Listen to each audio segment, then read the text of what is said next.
বলে আমাদের ক্লাসে এমনকি অন্যান্য ক্লাসেও শিক্ষকরা এত অশ্লীল কথাবার্তা বলে যেগুলো আমাদের মুখ থেকে বাইর করতে কষ্ট হয়, এমন অশ্লীল কথাবার্তা।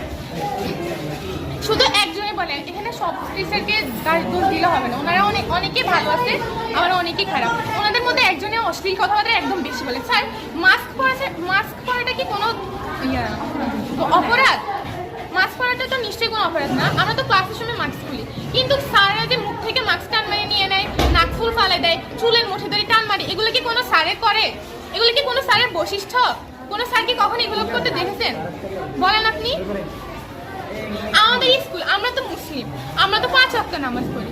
আমাদের স্কুলে একটা কমন রুম নেই যেখানে আমরা নামাজ পড়বো। এখন ওয়াশরুম ঠিক করতেছে, এখন আমরা ওয়াশরুম কোথায় যাবো? আমাদের যদি কারো ওয়াশরুমে যাওয়ার প্রয়োজন হয়, আমরা কোথায় যাবো ওয়াশরুমে? আপনি বলেন। তারপরে যে ওনারা নাকি আমাদের